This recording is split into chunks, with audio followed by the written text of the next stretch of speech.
Savez-vous ce que j'aurais aimé savoir? Je vais te livrer ici les 4 caractéristiques des marchés porteurs dans le business en ligne et la procédure que je réalise pour y arriver. Alors, quels sont les marchés auxquels je m'adresse pour développer mon business en ligne à forte valeur ajoutée?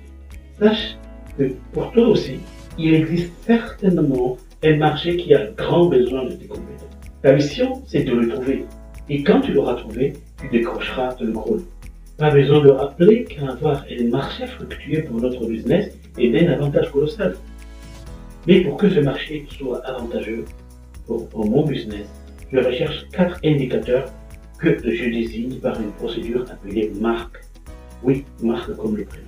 M comme malaise. Il faut que mon marché, mon public, ma niche éprouve un malaise, un grand malaise même, une douleur massive. La douleur peut être toute chose qui frustre une personne dans sa vie. Être fauché, c'est douloureux. Un mariage en échec, c'est douloureux. Faire la queue au supermarché est douloureux. Le mal de dos, c'est douloureux. Les dents abîmées, l'obésité, etc., c'est douloureux. Les humains souffrent beaucoup. Et cela fait autant d'opportunités pour nous les entrepreneurs. A comme accessible. Un marché parfait ne suffit pas. Il faut qu'il soit accessible. Je me facilite la vie en recherchant des marchés faciles à viser. Par exemple, des cibles que font partie d'associations, des listes de mailing, des groupes de réseaux sociaux dans des plateformes comme Facebook, Instagram, TikTok, etc. Si nos prospects sont tous réunis à un endroit précis, nous pouvons y proposer notre offre. Mais si au contraire, les retrouver, c'est comme chercher une aiguille dans une botte de foin, cela peut être compliqué de proposer notre offre sur le marché. R comme revenu. Il faut que mon public soit capable de se payer le service que je propose. Je m'assure que les personnes que je vise ont l'argent nécessaire ou qu'elles puissent avoir accès à l'argent nécessaire pour payer mes services au prix qu'il faut que cela soit. Puis C comme croissance.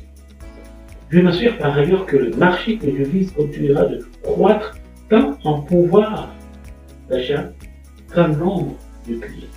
Hormozy, Alex Hormozy disait dans son livre L'offre à 100 millions de dollars que les marchés en pleine croissance sont comme le fait d'avoir le vent dans le dos. Ils font que tu avances plus vite. En revanche, les marchés qui sont en difficulté sont comme l'impression d'avoir le vent contre toi. En conclusion, pour illustrer cette démarche intitulée marque, je vais prendre l'exemple dans le domaine des relations. Visez les personnes âgées en maison de retraite et promoteurs. En effet, dans la plupart des cas, cette population est en souffrance car elle se retrouve seule et a besoin d'établir des relations ou avec leur famille perdue de vue ou établir de nouvelles relations amicales. Ces personnes, elles sont facilement accessibles et sont dans des maisons de retraite. Le plus souvent, cette clientèle détient un pouvoir d'achat conséquent. Et enfin, nous sommes tous amenés à vieillir, donc à remplir ces maisons de retraite.